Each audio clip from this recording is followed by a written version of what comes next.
Hey, everybody. Welcome to Everyone Loves Guitar. This is Craig Garber.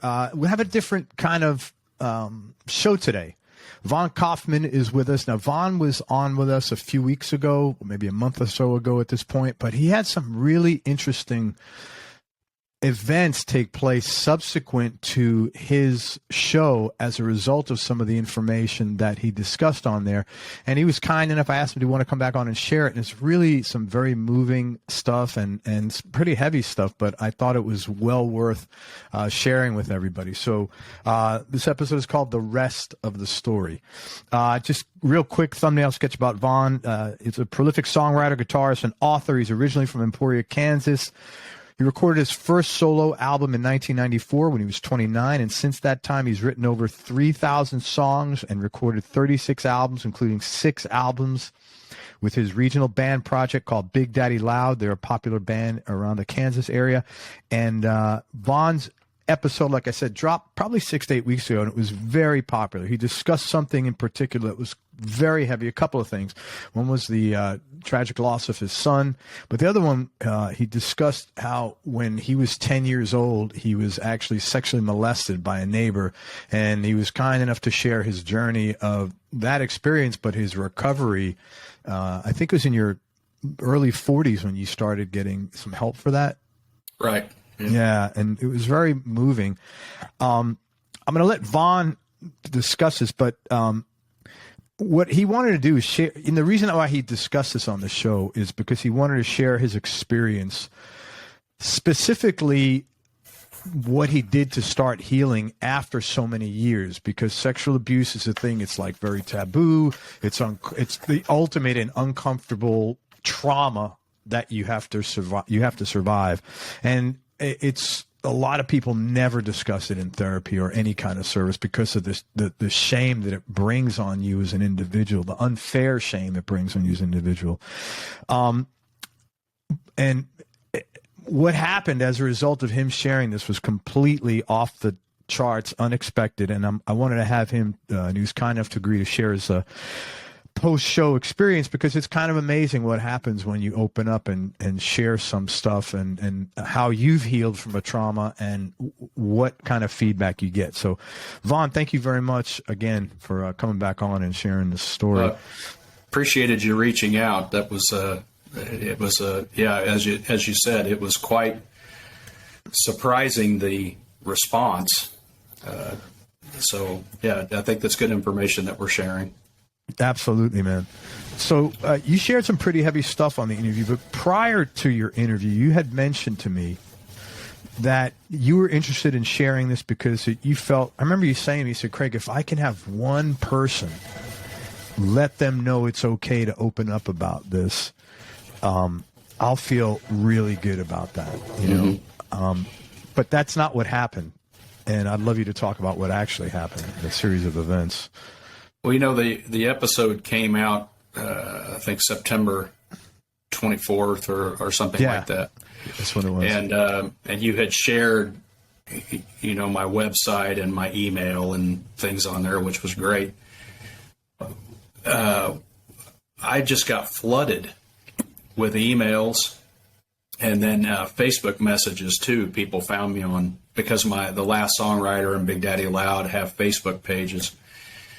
And I just got inundated with emails and messages from people. I guess I didn't realize, I guess I should have, because you interview a lot of really well-known people, but I just didn't realize how geographically big of an area you must cover, because, I mean, I was getting emails from people, I mean, most of them are people that I don't know. And, you know, thanking me for sharing my story, but then sharing a little bit of their story. And it was just email after email of people saying, I was molested. I've never told anyone. I've never dealt with it. Because of your show, I'm going to deal with it. One of the things that I guess I didn't realize just how prevalent this obviously is, although, and I did pull some statistics too, because I never had done that. But how many people it's like somebody in their immediate family. You know, I guess if you can be lucky in how you were sexually abused by someone. I guess having gotten all these responses, I feel very fortunate that it was not a member of my family, because that's a whole nother level of messed up. You know, if you think violation of trust, of totally screwing you up. So, you know, in this situation, at least, you know, it wasn't a family member, but the overarching theme of the emails and Facebook messages and things that I've gotten, it was a father, a grandfather, an uncle, a brother. In a couple of cases, a couple of the emails that came from female listeners to the podcast, it was their own brother. And you know, at first I was trying, and I have actually responded to all of them. Some of the responses have been pretty brief, but just over and over, people saying that they had not dealt with it. They'd never divulged it to anybody. And then they felt like they should. I got an email. I don't want to necessarily, you know, I don't want to give away anybody's names or anything, but one of the more emotional, actually, I got 2 messages from people that I had known in school. One of them I had lost all touch with. I hadn't talked to. You know, I graduated from high school in 1983, and I don't think I've had any contact with this person since. We didn't run around together in school, but we knew each other. I mean, I grew up in Emporia, Kansas, so everybody knew each other. Sure. Another one I have stayed in some contact with, you know, over the years. I mean, you might like a post on Facebook or whatever. But I got, so one of these people I was connected to on social media, the other I was not. But, I mean, one of them actually, you know, told me that literally they stumbled onto the podcast through another classmate that had shared it, I guess. And that very night, they were contemplating suicide. And that they had grown up being abused both physically and sexually by their father. That when they moved on after high school, I don't want to divulge too much because I don't want to give anybody away, but what they did after they got out of high school, they wound up in a situation where they were sexually abused again by people that had power over them. And it had led to a lifetime of self-loathing and self-destructive behavior. Once they finally got away from that situation post-high school, they have multiple failed marriages. Their children no longer had any communication with them. They had attempted suicide a multiple of different times and ways unsuccessfully, and that they were contemplating again. And that because of the podcast, they felt that maybe it was time to try to get some help. And I sat there reading that, and both of those 2, actually, I guess because they were people that I knew, I just wept. You know, I just broke down and wept. One of those people, you know, my recollection was sometimes maybe a little bit of a bully.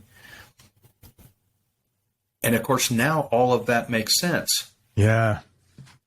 You know, I have lived for the past number of years really trying not to judge people. I had an experience where a situation was not as it appeared to be.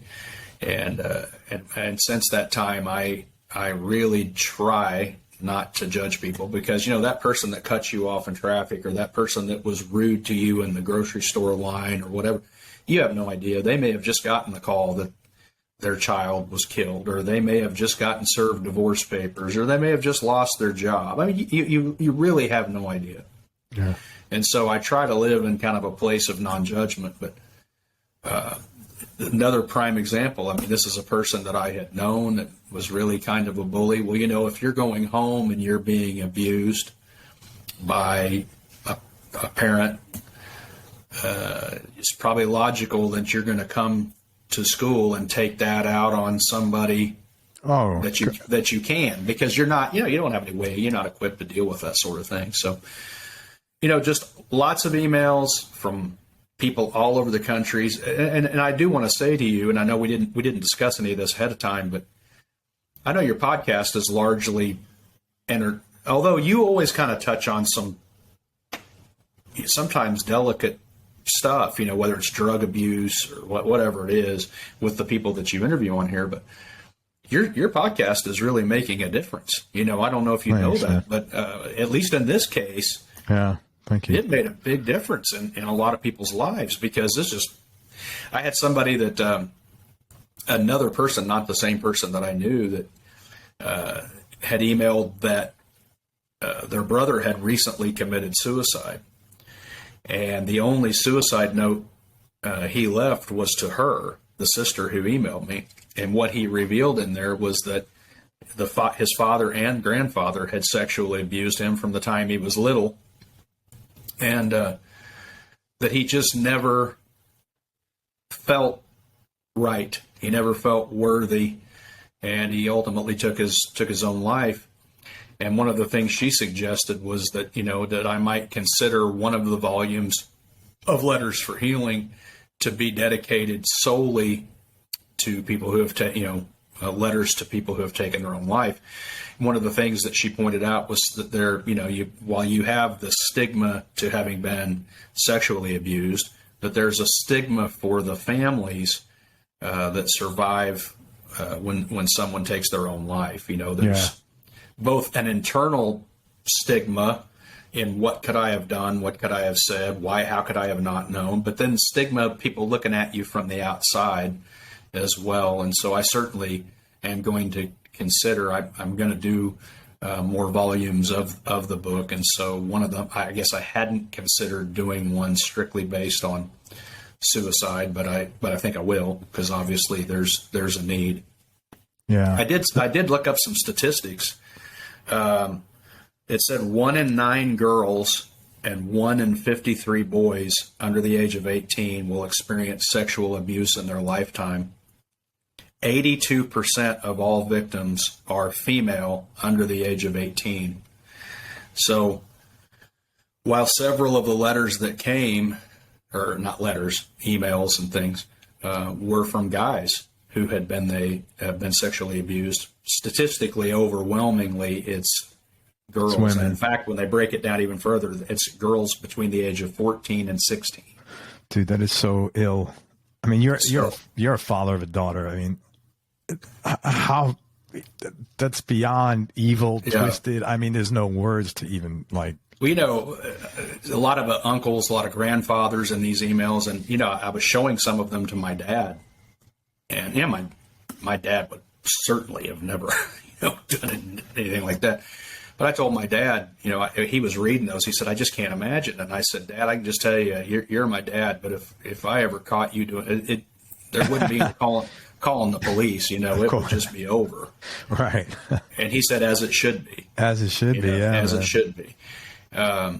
So at any rate, I'm glad you had me back on, because I think it's important that people understand, and I think we need to reiterate, because of the volume of emails that I got, that it doesn't matter how long ago it was or who did this to you. It is not too late to get help. You can't deal with it yourself. You got to go, I think, and get professional help. And you really have to vet out, the therapist that you go to. I mean, just like any profession, there's great therapists and there's therapists that are not so much. So I think it's important to find somebody who specializes kind of in that realm. Oh, yeah. And also, You actually can't really ask for references, believe it or not, from a therapist, because they can't really divulge who's coming to therapy. Right. Yeah.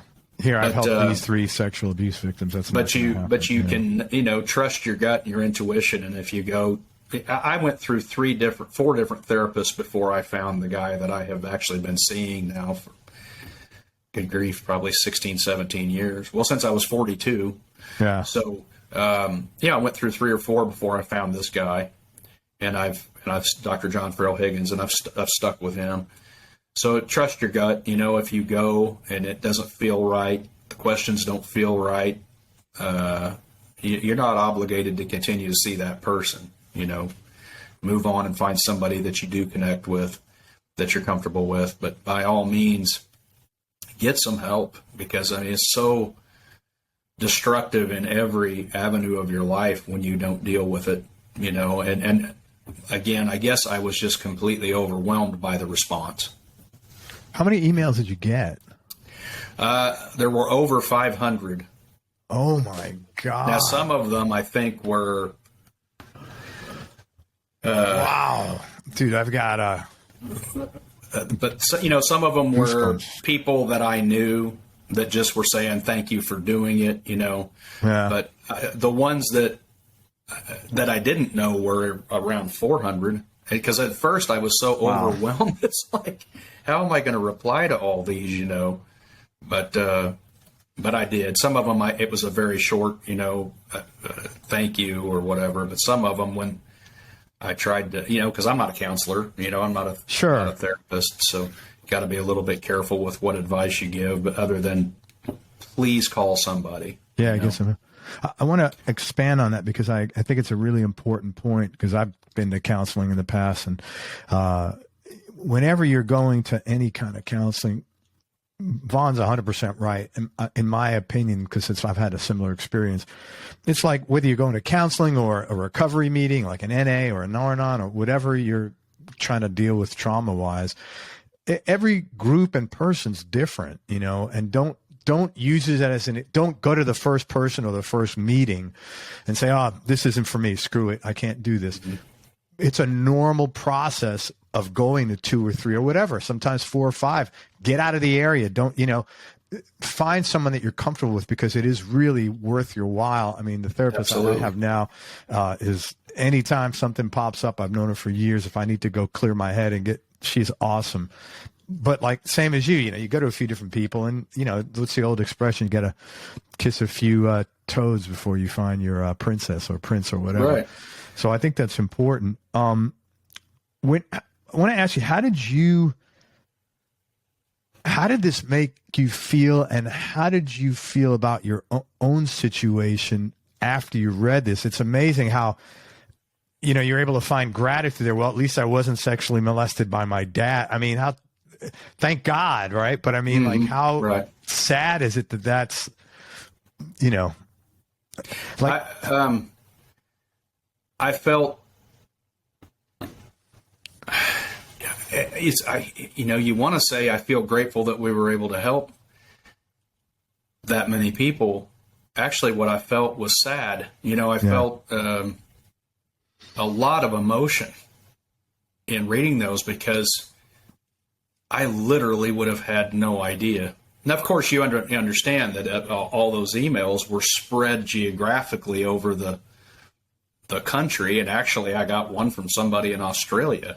So your podcast obviously reaches a fair geography, as it would, given the people that you talk to. But overwhelmingly, I guess I felt sad that so many other people have experienced this and have not gotten help. And to begin with, I felt this big responsibility to reply a certain way. And I actually had to talk to Dr. Farrell Higgins about that a little bit. He said, you can't take that, you can reply, thank you, or, please make sure you reach out to somebody competent, but he said, don't take, you didn't do this. You can't didn't take it on this. as much as you want to. But he said that's a natural response, though, for anybody. But yeah, I guess, I'm grateful that we were able to help people, but I'm sad that there are that many people that needed to be helped. Oh my God. And man, you should really, just to pat you on the back. And I said this during the interview, the amount of courage you have, the amount of work you've done to help yourself deal with this clearly shines through, because you had a lot of courage and, conviction and sympathy to share that with other people, man. So pat yourself on the back, because you are you made this all happen. I do have a couple of phone numbers before we get off here. I did look up the National Sex Abuse Hotline. I think we ought to share that. Great. Which is 1-800-656-4673. That's a 24-hour hotline for sexual abuse. And then the Suicide Crisis Hotline, which is just 988. I think those two numbers we should share. Like I say, one of the messages I got was that they were really contemplating suicide that very day. And don't do that. There is hope on the other end of this thing. There is a light on the other end of this thing, and you can go talk to someone and get some help. And some of the things that they help, Dr. Farrell Higgins gave me things that I could use immediately. It wasn't like 6 months in. I mean, not that you were healed and you were well but things that I could use immediately to start dealing with and kind of unpacking all that stuff, So, yes, you have to do the work, but, let's just take the suicide option off the table and please. I mean, please. Because when you go there, they win, they win. And we don't want to do that. No. So. And I don't think I've ever shared this in the show as long as I've been doing it. My brother committed suicide, and he I didn't know that. Yeah, in 2010, and he did it because I had a kind of a moment like you, like we, my dad was a monster, and in my opinion, he did it because he never got the sort of the attaboys that he needed, and he became involved with drugs. And we were just different personalities. I was more of the rebel. So he never even really got abused physically. He got abused emotionally. But whereas with me, I got all the physical abuse, and I had a lot of fallout from that in recovering my own self. But I was fortunate because my reaction to that was, that doesn't, fuck you, give me some more, Right. which was obviously not a good reaction, but I was just a different personality than, sure. And kind of the same thing. I'm like, God, thank God I wasn't sexually abused. Thank God I was, I'm not in his situation, Right. So, I totally understand that, man. So get some freaking help, man. And well, it's you have, like anything, I mean, you come to that fork in the road where, you're either going to mimic the behaviors that were, demonstrated on you, or you're going to try to do something completely the other way, and in spite of them. I'm going to succeed in spite of you. I'm going to be okay in spite of you. Right. And some of that just has to do with your, I don't know if this is the right word, but your constitution or your psyche. Some people are just more fragile than others from day one. Right. And that's okay. Just they don't have that internal fire that says, screw you. I'm going to make it in spite of this, and that's not a judgment. That's just, we're all different. We're all wired differently. And clearly you and your brother, were wired differently. Yeah. So. It's interesting that you said that word in spite of you, because I remember I hadn't spoken to my dad in 36 years, but there was maybe a short minute, maybe, I don't know, 20 years ago or whatever, where he sort of dipped his toe back in my life for a minute. And he said to me, he goes, man, you see, I remember this like it was yesterday. He said, or you bitched about me, but you've done pretty well. I must have done something right. I said to him, I said, whatever I've got, it's in spite of you, not because of you. Yeah. And I remember saying that. I was a younger kid, I didn't really have the communication skills or the wherewithal or the coping skills I probably have now, but I wasn't going to let that go. I wanted him to know crystal clear. That's in spite of you, not because of you, man. Yeah. It was because of you. I didn't do it, Right. So it's interesting, your choice of words. I'm going to put the hotlines underneath here. But again, it's the National, and thank you. It's really kind of you to do that. National Sex Abuse Hotline is 800-656-4673. And the Suicide Crisis Hotline is just dial 988. And man, please get some help to deal with any of these traumas.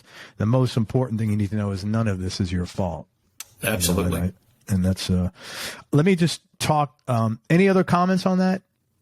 No, I like I said, I want to be really careful. I thought about this a lot, and if I'm just kind of encapsulating the overall, because I certainly don't want to divulge anybody or make somebody uncomfortable or anything like that. But I wanted, when you asked me about coming back, I just wanted people to know you are clearly not alone. From the emails and the Facebook messages that I got, you are not alone. And if I can do this, if I can go get help and get past this, you can too. I mean, I'm not, I don't have some kind of superpower or something. I mean, you just have to put in the work, and it actually, a good therapist will give you some tools immediately. And I would suggest that you write. Absolutely. And you don't have to use my workbook. You can use any notebook, but write letters to the person who abused you. You don't have to send them, and really get it out. I mean, handwrite, narrative therapy really works, and just write everything that you want to say. But also, I think it's important to write to yourself. I've done that a few times, forgiving myself, because you go through times where you believe it's your fault. Yeah. And it wasn't my fault. I didn't do it. But of course, people who perpetuate that stuff on you, they want you to believe that you've done something wrong. Yeah. And I had to write, to myself, forgiving myself. So, but I would encourage you to write. It's a really great way. That's the whole premise of my book, actually, so it's a really great way to deal with these sort of traumas. And, if nothing else, you might want to take those letters with you when you go see your therapist, so that you kind of have a jumping off place. You have a place to kind of start. So. That's really great advice. I want you to talk about your book in a minute, but one thing I just want to add to that is when I was going through my own healing, I did the same thing. I wrote an extensive letter to my father, and this is only like in the last 5 years. So this is a long time it took me to deal with all this, to really finally exercise the last bit. And I was able to finally forgive him, when I did that, I said to myself, God, I wish I had done this 20 years ago, because, that was the thing. My son was telling me, when you forgive somebody, you're, not forgiving them is like carrying around a burden for somebody else. Mm-hmm. Yep. And unnecessary. But it's not really affecting them. Yeah, right. I was like, oh my God, I feel so free now. And the other thing I want to add to your writing, what I did was I had this little picture of myself when I was a kid, and I would write to him. Mm-hmm. I would talk to little Craig, because I had this image in my head of who little Craig was because of all the negative shit that I had heard from my parents, my father in particular. And I looked at this picture. I'm like, this is just a little kid.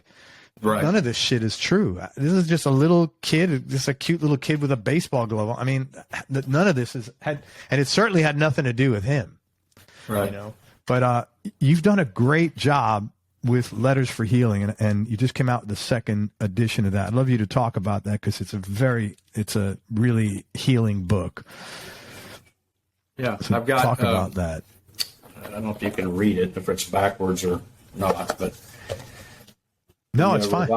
the revised edition of the original book came out, and then the new workbook came out. And the workbook is literally just places for you, a little bit about writing and how to get started, because people don't write anymore. But then there's a lot of prompts in there to kind of help you. We live in a world of text message and email, and it doesn't work if you do it in an email. It's something electronic. Because of spell check and autocorrect and all that, the release of emotion just doesn't work. I had gotten so many emails over the years of people thanking me for the book, but then asking, how do I even get started? Because basically handwriting is a lost art. It's so cathartic though, man. Yeah, just don't do it anymore. And so that's the whole reason for the workbook. It's just a place to do it in an easy format with basically how I got the prompts. So there's some frequently asked questions in the front, and those are the questions that I've gotten over the years from, how do I get started? So there's these, frequently asked questions in there.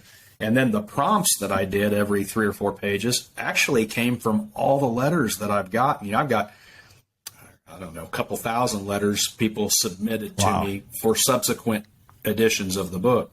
So I essentially went through the first book and then went through a bunch of those letters to see how people started their letter. And that's where I got the prompts from. That how clever. The book. I figured that's the best way to do that is to look at other people's letters. Yeah. And so that's what it is. And the book is actually doing extremely well. The new workbook is doing really well. Awesome. And I've got dates scheduled in 2023 to go out and do talks from Michigan, Florida, Idaho, Texas, Missouri. I've got about 6 dates that are already lined up for next year. That's awesome. So I'm excited. Where is that going to be posted? Is that going to be on forthesurvivors.org? Okay. No, it'll be on it'll be on the Last Songwriter. My publisher wants me to go ahead, and we're going to go ahead and get a website that's just for the book. Right now, that's all tied into the Last Songwriter. But for right now, any of those dates will be on the front page of the lastsongwriter.com. One other thing, since you brought it up, the For the Survivors site is down temporarily. The format, when we built that almost 12 years ago, is no longer supported. And believe it or not, just this week, I started getting emails from people, hey, the For the Survivor site isn't working. And I got on just yesterday, actually, found out that it isn't working, and there's no way to make it work, which is no problem. We were in the middle of a complete rebuild of that site anyway, and we're almost done. So if you go there, and that's a site that's purely dedicated to people who have lost a child. And when I say child, if you're 90 and you lost your 70-year-old child, that's still your child. Yeah. It's just resources for people who have lost a child. There's a little landing page that we got up yesterday. And if you just give me about another week, 10 days, we'll have the new site launched.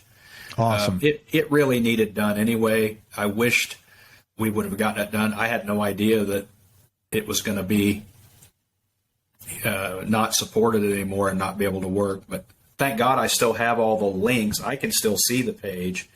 So I don't have to completely reinvent the wheel. But it'll be back up here directly. Awesome. And so you can check out Vaughn's books go to the lastsongwriter.com. Yes, or Amazon, as well as Barnes & Noble. Any place you would order books, you can get it or get them. And you can look up and you can look up Vaughn's name. It's Vaughn Kopfman, Vaughn, V-O-N, Kopfman, K-O-P-F-M-A-N. And the book is called Letters for Healing, and also the Letters for Healing workbook. And he's got version 1 and the revised version. TheLastSongwriter.com is where you'll find additional information and his speaking gigs. And let me just tell you, this guy is such a kind human being. Aside from everything else, he's gone out of his way. He's a very sweet, genuine person. He's it's been a pleasure and a privilege to have met him and have him in my life. He's a really good guy. So everything he does is super sincere, and I'm just happy he's around. And if you can take advantage of any of those resources, please do. Man, any final words of wisdom? No, otherwise, other than please, if you are feeling overwhelmed, please reach out to that hotline. It's not just for suicide. It's a crisis hotline. Please do that. And if you're feeling overwhelmed about the sexual abuse, there's that hotline you can reach. Please go get some help. Find a competent therapist and get some help. And if anybody that wants to email me, you are absolutely welcome to do that. It took me a little bit to get a reply to everybody, but I have. So if there's anything that, I'm not a therapist by any stretch, but if there's anything I can do to encourage or help, I absolutely will. So anything I can do on my end, absolutely. And just in case you missed Vaughn's original interview, I'm going to put the link in the YouTube notes here, and in the and if you're listening to the audio, you just go wherever you normally listen to podcasts, to my show anyway, and then you go and just enter Vaughn Kopfman, Kopfman, and it'll pull up. So, all right, man. Thank you very much for everything. Thank I really you. Appreciate it. Thanks so much for your time. Thank you for being so open, and thanks for sharing your. Thank you for what you're doing. Like I said, I know that you're interviewing a lot of entertainment people. You do get into serious subject matter, but your show is making a difference. Clearly, making a big difference in people's lives, and maybe in ways that you didn't anticipate. And all that's in spite of your dad too. So just seriously, you're really doing something that maybe wasn't what you intended when you started out, but it's making a difference. And so keep on doing what you're doing.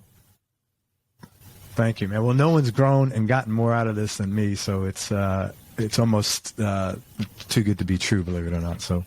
Thank you, Vaughn, for everything. Everybody, thanks for listening. If you enjoyed this, please spread it around and share the love. Thanks again to Vaughn Kopfman for being just a kind, lovely human being he is, and for continually just wanting to help, man.